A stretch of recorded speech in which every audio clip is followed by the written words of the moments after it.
Hey everyone, this is Karen Waksman, founder of Retail MBA, and today's segment will be answering the most commonly asked questions I get in my workshops and classes.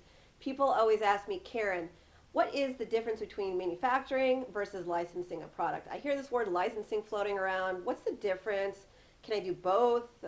What's that all about? So let's talk about manufacturing. Manufacturing is when you actually come up with an idea, or you somehow there's an idea there, and you decide to actually get it manufactured, create it yourself. You start a company, and then you're responsible for selling that product, getting it to stores, or however you want to sell this product. But basically, you are creating an entire company around this product. So that is the way it works with manufacturing. You're creating a product, and you're bringing it to market.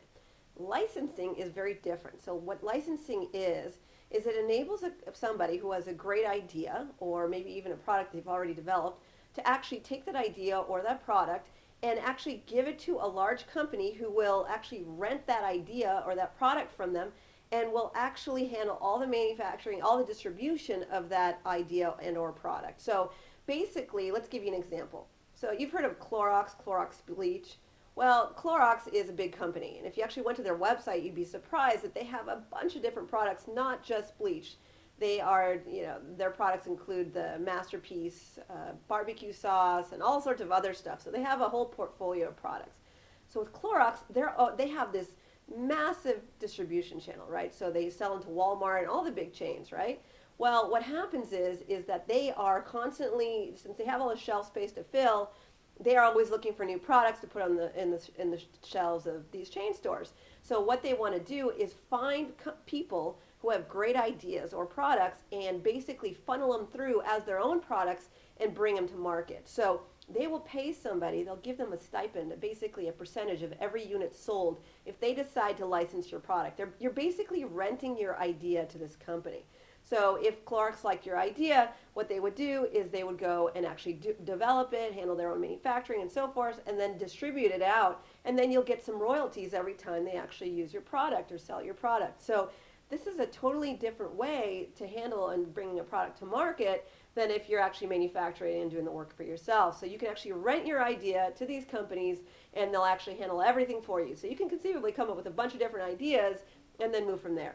Here's the difference though. So then people always ask me, okay, so which one should I do? What makes more sense? And it really depends on you. So to give you an example, I am the type of person who I don't come up with product ideas every day. I'm not that person. When I come up with an idea, I hold on to it for dear life because I love it and it's my baby and I want to create it. I want to bring it to market. I want to do the things that I need to do for my product. So that's me. That's my personality. Some people want to start a company and do this whole thing around their idea.